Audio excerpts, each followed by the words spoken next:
Brass. You good at it? Are you shit? Brass. The big B. My brass, I can't get it to stand out. How do I get my brass to stand out? Hey, calm down. It's all good. Here's 3 tips for improving your brass production.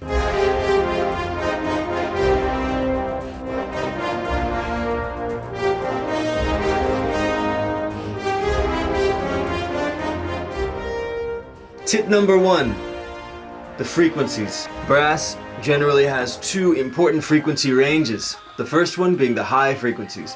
That just means sparkle, blattiness, that kind of stuff.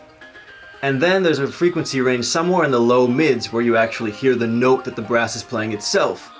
Those 2 frequency ranges are so utterly important for making your brass sound present. Tip number 2, appeal to orchestration. And when I say orchestration, I don't mean go and study thousands of manuscripts of brass orchestration on paper, even though that would be helpful in some way. What I mean is that brass players are players. They're humans. They need to breathe. They need things that computers don't need.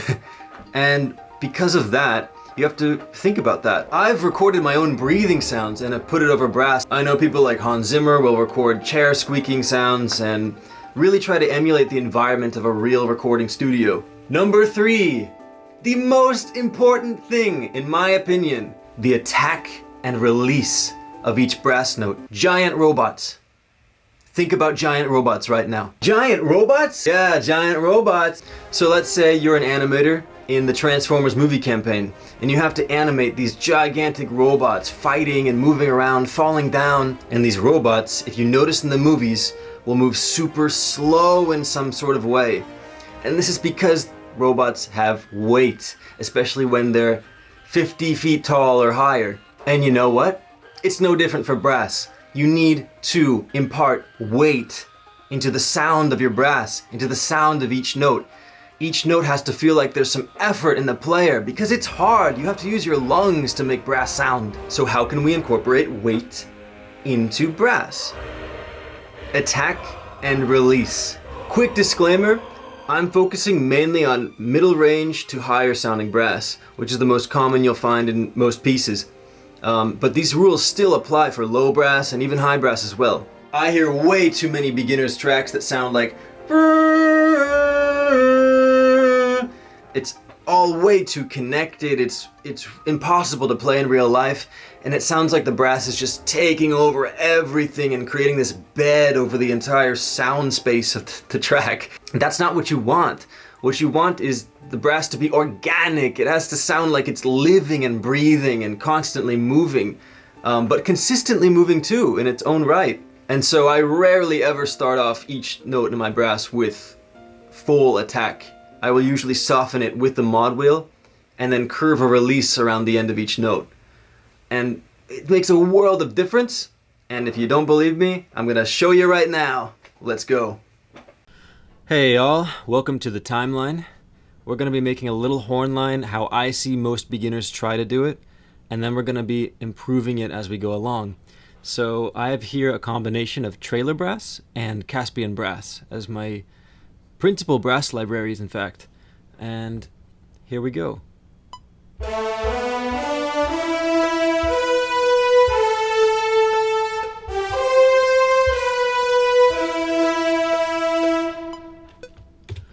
Okay, so judging based off of how the notes are connected to each other and how everything is sort of muddied just from the playing of it, I can conclude that this sounds like utter shit.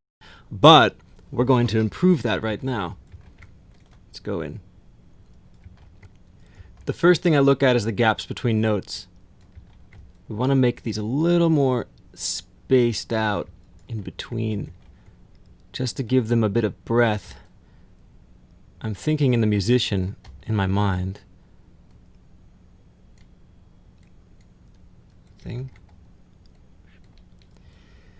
And the next thing we want to do is focus on modulation. Hopefully you can see this.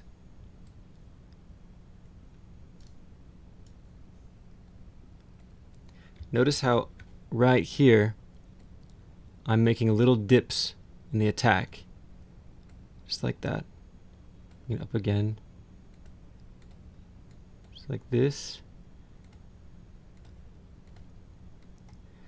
And mind you, I'm not listening to this yet, so this could come out completely backwards than how I want.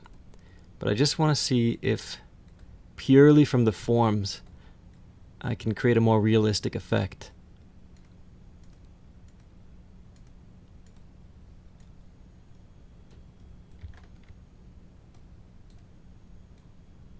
Let's do that there.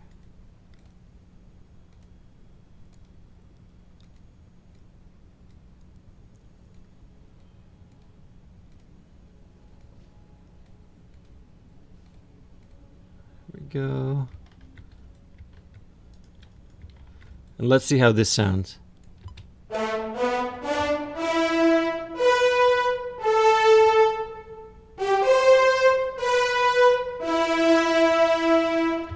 Right here, this little note here. This note has a straight attack, as you can see by the modulation. We want to soften that attack.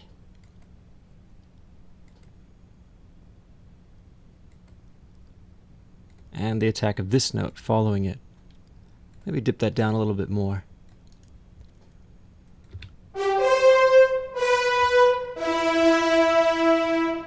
I'm still not satisfied with the attacks of the last note and the release of the second to last note. So we're going to make that dip even more. And then bring this up.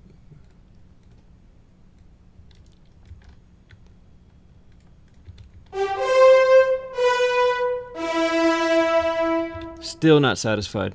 And you can take your time on these. There's a whole process that goes into just the attack and release and hold of each note, and you yourself can discover techniques on your own. Just experimenting with realism and modulation. Okay, I like that note a lot better than the last. So let's play the whole thing again then.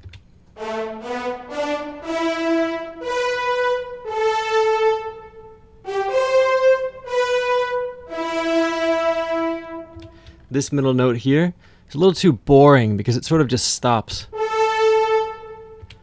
Let's lengthen that so everything is a little more connected.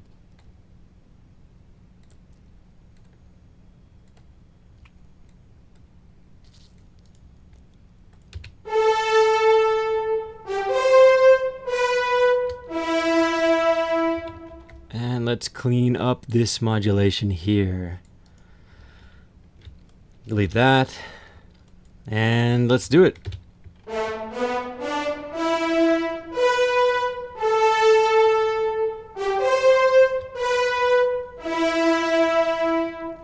Again, not satisfied by these first three notes here. We're going to lengthen these. And I'm going to readjust their attack and release.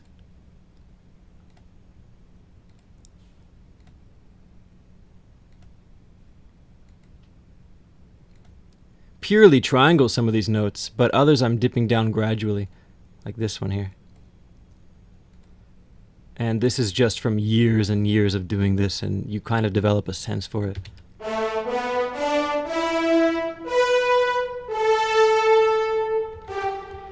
These three notes could actually add a lot to the weight of the instrument if they're carefully analyzed. The first note here could be shorter, bum, bum, bum, bum, first and third.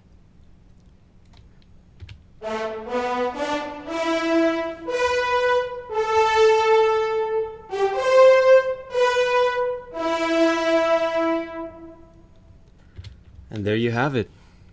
Well, actually, there is something I could add. So I just recorded a sound of me breathing. Check this out. Just that. And I've placed it right where I think the musician would need to breathe. And we're going to put a little bit of Valhalla on it. Yeah. See how that sounds. It's too much. I think the room the horns are playing in is about maybe 2 seconds, 2:40. Too much. Dial it down. And it's got to be so subtle. This is more of a nuanced thing that not many people do, and for good reason, because it risks standing out a lot. But what I've found is that if you just push it in the back a bit and make it almost too quiet, it's quite a nice touch.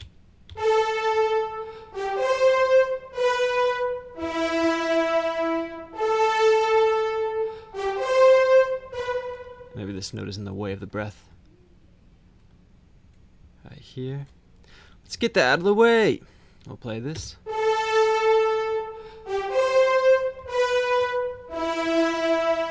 Perfect. That's all I need. I don't need the breath to stand out at all. In fact, it can go unheard. And it probably will. But that subtle addition of it, it's really nice. And as I mentioned before, there are two really important frequencies that you gotta know. They aren't exact numbers because they change depending on the note. But let's look at this line and look at the analyzation.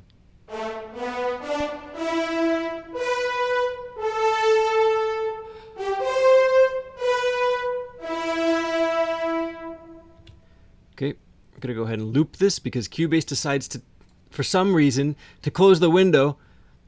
So we're going to loop that.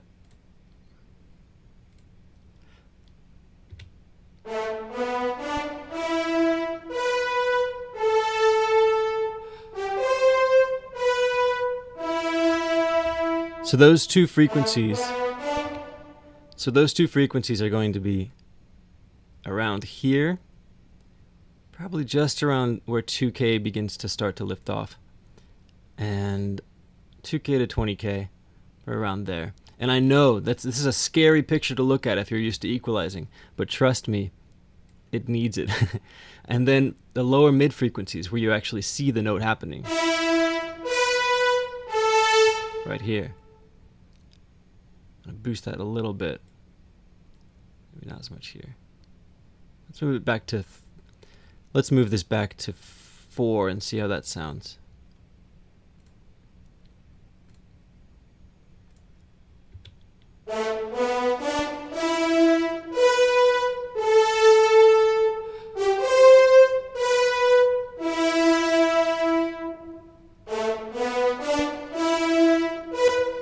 There's a cutoff here, which I don't like. I'm going to curve that. Lengthen this note a bit. Just little adjustments it might need.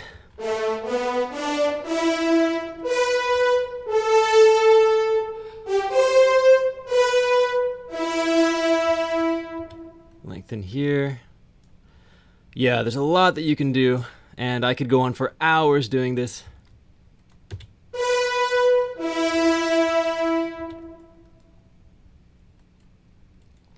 But here we go. Here's the final product.